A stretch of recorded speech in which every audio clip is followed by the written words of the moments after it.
నమస్తే, welcome to special focus. నేను ఉన్నానంటూ పాదయాత్రతో ఎలుగెత్తాడు. ఎన్నికల్లో కని విని ఎరుగని ప్రభంజనంతో జన సమ్మోహితుడిగా చరిత్ర సృష్టించాడు. వైఎస్ జగన్ నేను అంటూ నవశకం ప్రారంభించాడు. సంక్షేమమే తన సంతకమని చెప్పుకున్నాడు. ఆ జన సమ్మోహితుడు వైఎస్ జగన్మోహన్ రెడ్డి పాలనకు మే 30తో సరిగ్గా ఏడాది.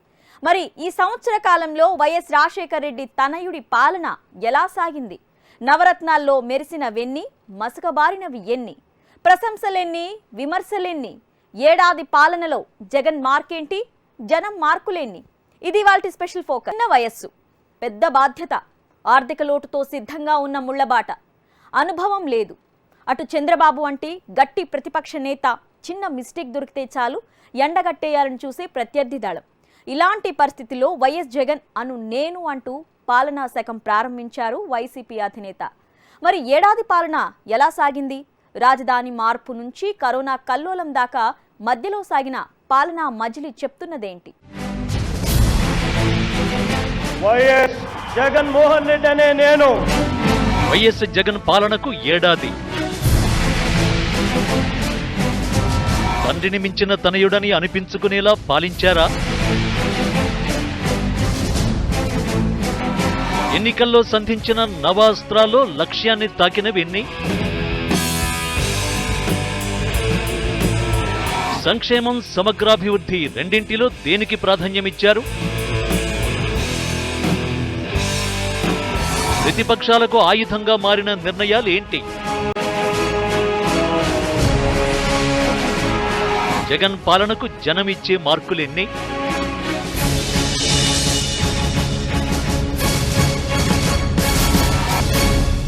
మే 30, 2019 ఆంధ్రప్రదేశ్లో జగన్ శకం ప్రారంభమైన రోజు. రాష్ట్ర ముఖ్యమంత్రిగా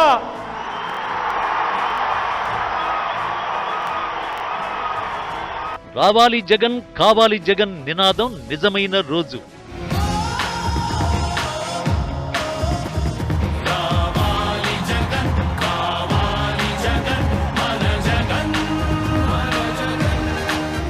రెండు 2019 ఆంధ్రప్రదేశ్ ఎన్నికల సంగ్రామంలో కని విని ఎరుగని రీతిలో ఘన విజయం సాధించి 151 సీట్లు కొల్లగొట్టి వైఎస్ జగన్ నేను అంటూ వైసీపీ అధినేత వైఎస్ జగన్మోహన్ రెడ్డి సీఎం సింహాసనం అధిష్ఠించిన అధినేత YS Jaganmohan Reddy youngest CM KCR తో పాటు దిగ్గజ నాయకుల సమక్షంలో తల్లి విజయమ్మ ఆనంద బాష్పాల సాక్షిగా తొలిసారి ముఖ్యమంత్రిగా పగ్గాలు చేపట్టారు. చిన్న వయసులో పెద్ద బాధ్యతను నెత్తికెత్తుకున్నారు. ఒకవైపు ఆర్థిక లోటు సమస్యలు, మరోవైపు వేల కోట్లు ఖర్చయ్యే నవరత్నాల హామీలు. ఇలాంటి క్లిష్టమైన పరిస్థితులు, సవాళ్ల నేపథ్యంలో వైఎస్ జగన్ ప్రభుత్వం కొలువు తీరింది. 6 నెలల్లోనే మంచి సీఎం అనిపించుకుంటానని ప్రమాణ స్వీకారం చేసిన రోజే ప్రకటించారు జగన్. 6 నెలలు గడిచి ఏడాది అయింది. రాజధాని మార్పు నుంచి కరోనా వరకు మధ్యలో ఎన్నో మార్పులు. మరి సంవత్సర పాలనలో జగన్ మంచి సీఎం అనిపించుకున్నారా? మాట తిప్పను, మడమ తిప్పను అన్న జగన్ నవరత్నాల హామీని ఎలా అమలు చేస్తున్నారు? సంవత్సర కాలంలో సంక్షేమం ఎలా సాగింది? సమగ్రాభివృద్ధి ఎలా ఉంది? ప్రశంసలేంటి, విమర్శలేంటి, ముందున్న ఛాలెంజెస్ ఏంటి? నవరత్నాలు, ఎన్నికల్లో జగన్ సంధించిన నవ అస్త్రాలు. పేజీలకు పేజీలు మేనిఫెస్టో కాకుండా సింగిల్ పేపర్లో ప్రకటించిన ప్రజా ప్రణాళిక ఇది. జనంలో కొత్త ఆశలు రేకెత్తించిన నవ ఆశలు ఇవి. మరి ఏడాది కాలంలో జగన్ పట్టాలెక్కించిన నవరత్నాలెన్ని? వాటి అమలు తీరేంటి?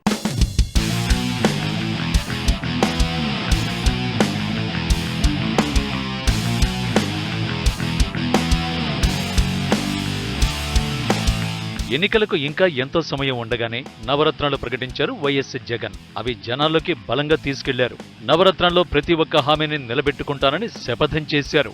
నవరత్నాలే తన ప్రధాన అజెండాగా అడ్మినిస్ట్రేషన్లో అందరికీ గుర్తుండేలా తన ఛాంబర్తో పాటు సచివాలయంలోని అనేక చోట్ల నవరత్నాల ఫోటోను పెట్టించుకున్నారు. ఒక్కసారి ఆ నవరత్నాలను పరిశీలిస్తే మొదటిది వైఎస్ఆర్ రైతు భరోసా, రెండోది ఫీజు రీయింబర్స్మెంట్, మూడోది ఆరోగ్యశ్రీ, 4 జలయజ్ఞం, 5 మద్యపాన నిషేధం, 6 అమ్మ ఒడి, 7 వైఎస్ఆర్ ఆసరా, 8 పేదలందరికీ ఇళ్లు, 9 పెన్షన్ల పెంపు.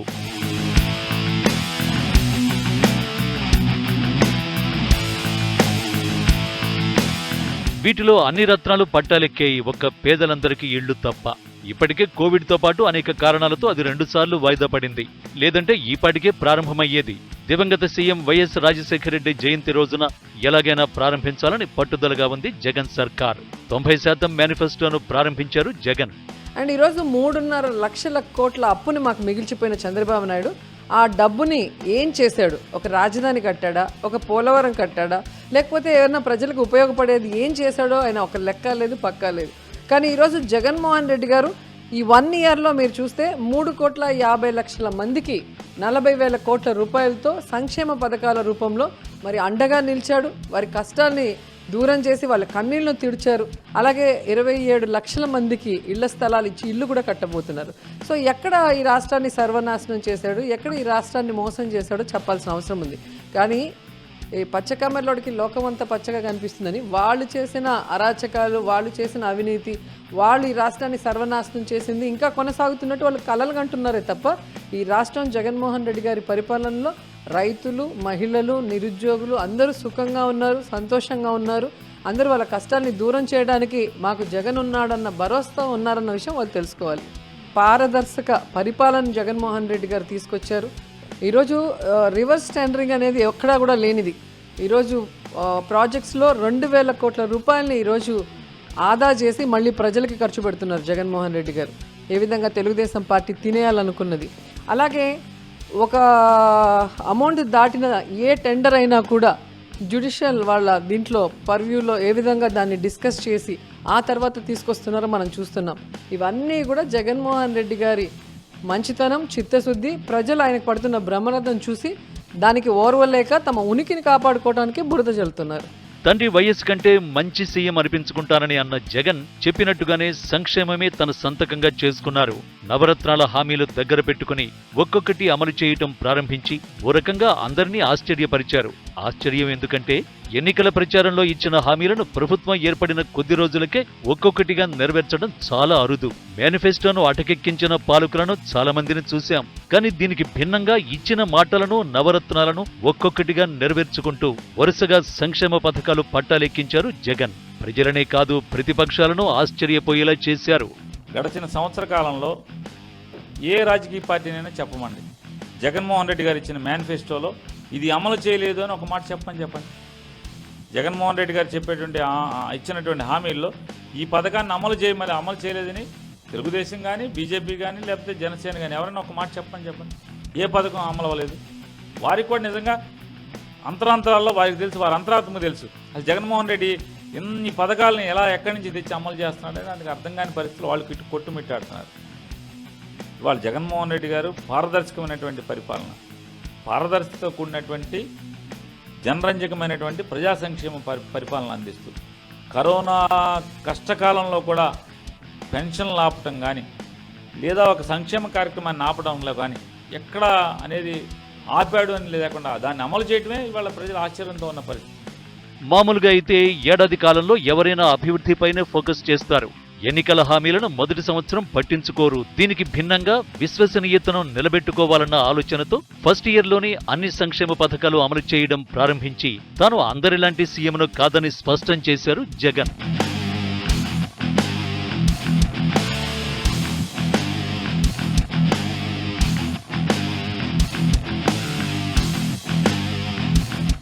ఏడాదిలో అనేక సంచలన నిర్ణయాలు, డేరింగ్ అండ్ డాషింగ్ డెసిషన్స్, ప్రతిపక్షాలు సైతం సైలెంట్ అయ్యే తీర్మానాలు.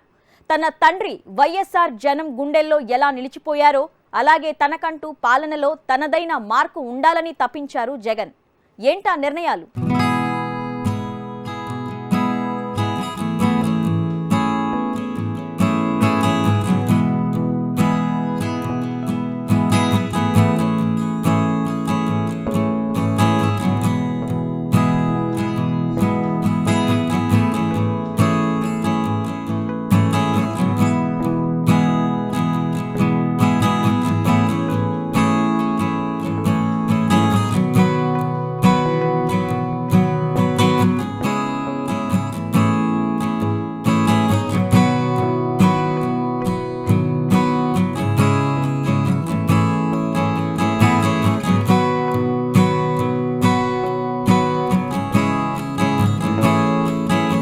అధికారంలోకి వచ్చిన 4 నెలల్లోనే దాదాపు 4.10 లక్షల ఉద్యోగాలు కల్పించింది జగన్ సర్కార్.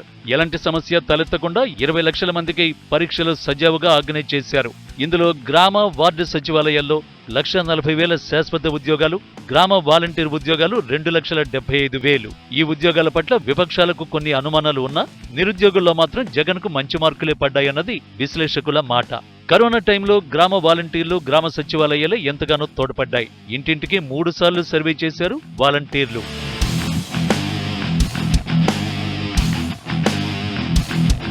జగన్ తీసుకున్న మరో కీలక నిర్ణయం వేతనాల పెంపు.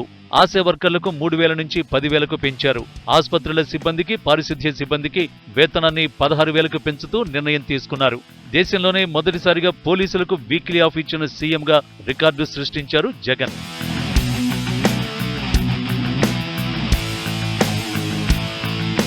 స్పందన కార్యక్రమం. జనంలో ఈ కార్యక్రమానికి మంచి స్పందన వచ్చింది. ప్రతి సోమవారం జనాల నుంచి వినతులు, సమస్యలకు సంబంధించిన అర్జీలు తీసుకోవడం అన్ని ప్రభుత్వాల్లోనూ ఉన్నా వాటిని ఎప్పటిలోపు పరిష్కరిస్తామో రసీదు ఇవ్వడం, ఫాలో అప్ చేయడం మాత్రం కార్పొరేట్ లెవెల్లో ఉందన్న స్పందన వచ్చింది. దీనిపై రెగ్యులర్ గా స్వయంగా సీఎం జగనే ఎప్పటికప్పుడు రివ్యూ చేస్తారు. నవరత్నాల్లో కీలకమైన వైఎస్ఆర్ రైతు భరోసా కార్యక్రమానికి సైతం శ్రీకారం చుట్టారు జగన్. రైతులకు పెట్టుబడి సాయం కింద ఏటా 13,500 చొప్పున ఇచ్చారు. నెల్లూరులో అట్టహాసంగా రైతు భరోసా కార్యక్రమాన్ని ప్రారంభించారు. అలాగే ఆత్మహత్య చేసుకున్న రైతు కుటుంబాలకు 7 లక్షల పరిహారం, రైతులకు వడ్డీ లేని రుణాలు, చిరుధాన్యాల బోర్డు ఏర్పాటు.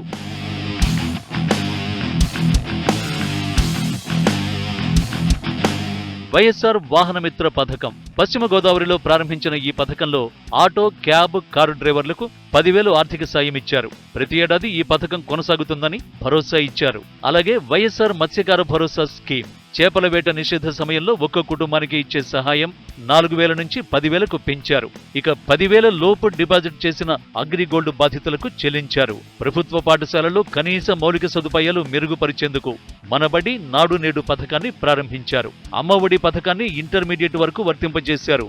ప్రభుత్వ పాఠశాలల్లో గోరుముద్ద వంటి ఇవ్వని హామీలను మొదలుపెట్టారు. కొత్త ఇసుక పాలసీ, అవినీతిపై యుద్ధానికి 14400 కాల్ సెంటర్ ఏర్పాటు, వైఎస్ఆర్ కంటి వెలుగు, వైఎస్ఆర్ కాపు నేస్తం, సీఎంగా జగన్ తొలి సంతకం, వైఎస్ఆర్ పెన్షన్ కానుక, ఆరోగ్యశ్రీ పథకానికి మరిన్ని మెరుగులు దిద్ది వార్షికాదాయం 5 లక్షల లోపు ఉన్న కుటుంబాలకు వైద్యం ఖర్చు 1,000 రూపాయలు దాటితే ఆరోగ్యశ్రీ వర్తింపు వంటి నిర్ణయాలు తీసుకున్నారు. మొన్నటికి మొన్న విశాఖపట్నం గ్యాస్ లీకు దుర్ఘటనలో మరణించిన కుటుంబాలకు 1 కోటి రూపాయలు ప్రకటించారు. ఈ పథకాలు, నిర్ణయాలు అన్నీ కూడా జగన్ ఏడాది పాలనకు మంచి మార్కులే వేస్తాయంటున్నారు విశ్లేషకులు. సంక్షేమానికే అత్యధిక ప్రాధాన్యత అని ఈ సంవత్సర కాలంలో తీసుకున్న నిర్ణయాల ద్వారా, చేపట్టిన పథకాల ద్వారా చెప్పకనే చెప్పారు జగన్. కానీ ఆర్థిక లోటుతో అల్లాడిపోతున్న ఏపీలో వీటన్నింటినీ 5 ఏళ్లు కొనసాగించడమే అత్యంత సవాలంటున్నారు విశ్లేషకులు. కరోనాతో ఏపీ మరింత పీకల్లోతు కూరుకుపోయింది. అంతేకాదు ఆదాయాన్ని పెంచే సమగ్ర అభివృద్ధికి ఇంకా అడుగులు పడలేదంటున్నారు. అంతేకాదు జగన్ 1 ఇయర్ రూలింగ్ లో కొన్ని వివాదాస్పద నిర్ణయాలు, హైకోర్టు వరుసగా వ్యతిరేక తీర్పులు అలజడి సృష్టిస్తున్నాయి.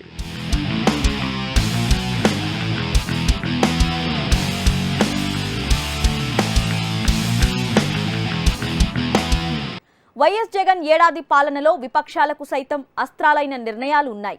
రగడ రాజేసిన తీర్మానాలు ఉన్నాయి. హైకోర్టు సాక్షిగా అనేక అంశాలపై తీవ్రమైన విమర్శలు ఎదురయ్యాయి. 1 ఇయర్ రూలింగ్లో మోస్ట్ కాంట్రవర్సియల్ డెసిషన్స్ ఏంటి? ఏ అంశాలపై హైకోర్టు నుంచి ప్రతిబంధకాలు ఎదురయ్యాయి? వీటి నుంచి జగన్ సర్కారు బయటపడేందుకు ఎలాంటి ఆలోచనలు చేస్తోంది? కృష్ణానది గర్భంలో ప్రజావేదిక అక్రమం అంటూ దాని కూల్చివేతకు సంచలన నిర్ణయం తీసుకున్నారు జగన్. చంద్రబాబు ఉంటున్న నివాసాన్ని కూల్చివేస్తామంటూ నోటీసులు అంటించడం కూడా అలజడి రేపింది. దీనిపై టీడీపీ పెద్ద ఎత్తున విమర్శలు చేసింది. ఖజానాకు మేలు జరిగేందుకు రివర్స్ టెండరింగ్ అన్నారు.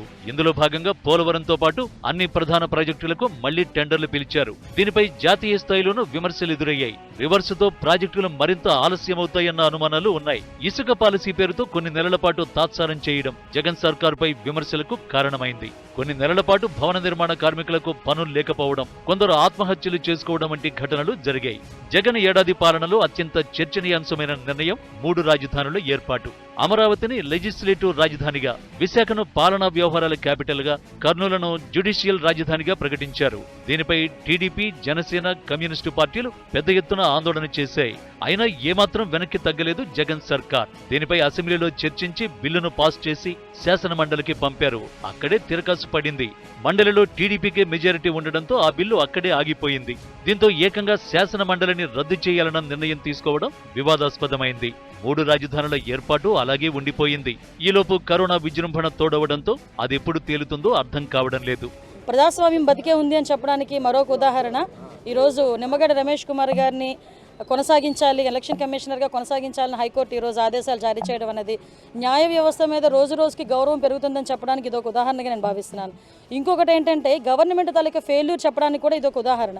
ఎందుకంటే ఇప్పటికి 65 ముట్టికాయలు ముట్టినా కూడా ఎక్కడ కూడా చలించకుండా, ఎక్కడ కూడా కదలక మెదలకుండా నా ఇష్టం వచ్చినట్టు చేస్తాను, నియంత పరిపాలన చేస్తానని చెప్పడానికి ఇదొక చెంప చెల్లు అనిపించేటట్టుగా ఈరోజు హైకోర్టు ఈరోజు నిమ్మగడ్డ రమేష్ కుమార్ గారి ఇష్యూలో తీర్పు తెచ్చిందంటే ఇప్పటికైనా జగన్మోహన్ రెడ్డి గారి గవర్నమెంట్, జగన్మోహన్ రెడ్డి గారు కళ్ళు తెరవాలి.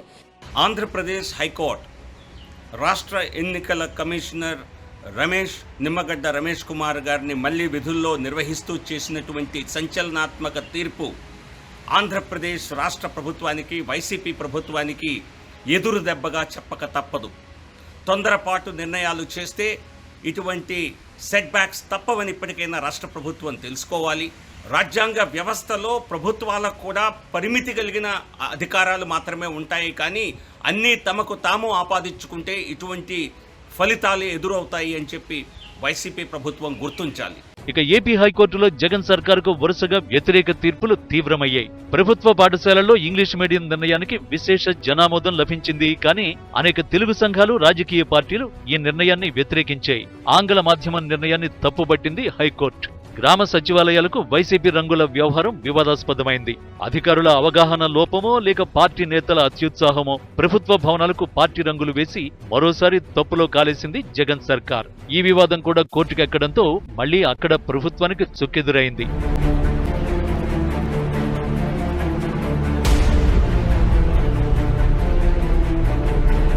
అధికారుల బదిలీలు, తొలగింపులు కూడా కాంట్రవర్షియల్ గా మారాయి. రాష్ట్ర ఎన్నికల కమిషనర్ గా నిమ్మగడ్డ రమేష్ కుమార్ తొలగింపు కూడా తీవ్ర చర్చనీయాంశమైంది. అది ప్రభుత్వానికి ఉన్న అధికారం అంటూ వైసీపీ, కాదు దుర్వినియోగం అంటూ టీడీపీ విమర్శలు చేసుకున్నాయి. తాజాగా నిమ్మగడ్డ వ్యవహారంలో జగన్ కు హైకోర్టులో ఇబ్బంది తప్పలేదు.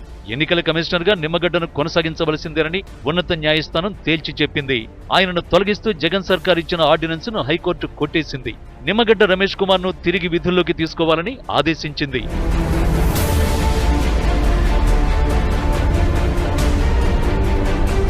ఇక అనస్థీషియా డాక్టర్ సుధాకర్ ఉదంతం కూడా తీవ్ర చర్చనీయాంశమైంది. ఆయన ఎక్కడో ఏదో మాట్లాడారని, ఆయనకు చంద్రబాబు ఏజెంటు అని ముద్ర వేసి విధుల నుంచి తొలగించింది. నడి రోడ్డుపై సుధాకర్ ని అరెస్ట్ చేయడం, మెంటల్ ఆసుపత్రికి తరలించడం వివాదమైంది. ఆ కేసును కోర్టు సుమోటోగా స్వీకరించింది. విచారణను సిబిఐకి అప్పగించింది హైకోర్టు. ఇక ఇంటెలిజెన్స్ ఉన్నతాధికారి ఏబి వెంకటేశ్వరరావు సస్పెన్షన్ ను కూడా హైకోర్టు కొట్టేసింది.